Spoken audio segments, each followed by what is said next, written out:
L'État de Côte d'Ivoire et la Banque africaine de développement ont récemment signé un accord de prêt portant sur un montant de 64,32 milliards de francs CFA en vue du programme de modernisation et d'extension de la compagnie aérienne Air Côte d'Ivoire. Cet accord devrait permettre de moderniser la flotte de Air Côte d'Ivoire par l'acquisition de 5 avions neufs et de renforcer ses capacités par la mise en place d'un programme d'assistance technique qui consistera à la formation en partenariat avec l'Institut national polytechnique Félix Houphouët-Boigny de 77 pilotes et de 120 techniciens d'avion, de conduire les études et l'élaboration d'un plan d'affaires pour la construction d'un centre de maintenance ainsi que pour la création d'une école régionale des métiers de l'aviation.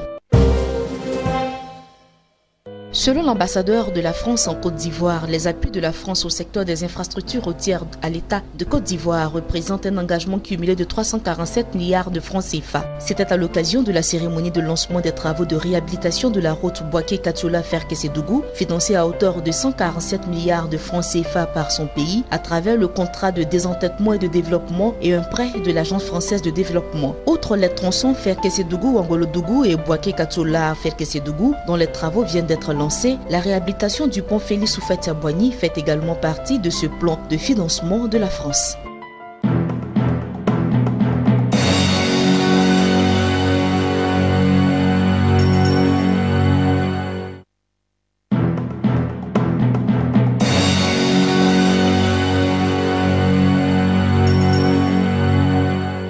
En Tunisie, le déficit commercial s'est élargi de 23,5% sur les 10 premiers mois de 2017 pour atteindre 13,210 milliards de dinars, soit 5,28 milliards de dollars, un niveau record, de 10,710 milliards de dinars pour la même période l'an dernier et de 12,6 milliards de dinars pour l'ensemble de l'année 2016. Le solde commercial s'est détérioré après une hausse de 19,6% des importations. Les exportations n'ayant pu évoluer au même rythme. Selon le conseiller économique du Premier ministre, le gouvernement devrait augmenter les taxes sur certaines marchandises importées comme les produits cosmétiques et certains produits agricoles pour aider à réduire le déficit commercial.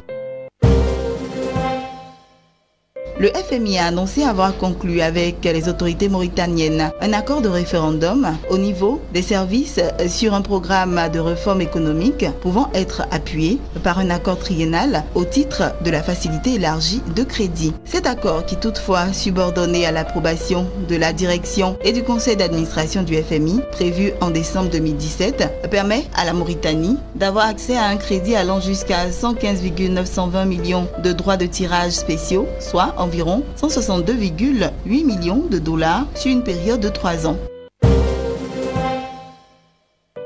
Les exportations égyptiennes d'agrumes vers la Chine ont généré 80 millions de dollars durant l'année 2017, soit le double du montant enregistré un an plus tôt. C'est ce qu'a annoncé le ministre conseiller pour les affaires économiques de l'ambassade de Chine en Égypte. D'après le responsable, le pays des pharaons est devenu le 3e plus grand fournisseur d'agrumes à la Chine et les exportations de raisins vers l'Empire du Milieu devraient connaître une croissance rapide dans les prochaines années. Pour rappel, selon les prévisions, la Chine devrait devenir, dans les 5 à 10 prochaines années, le premier importateur mondial de fruits et légumes, ce qui offre de belles perspectives à l'export pour l'Égypte, l'un des plus gros exportateurs d'oranges de la planète.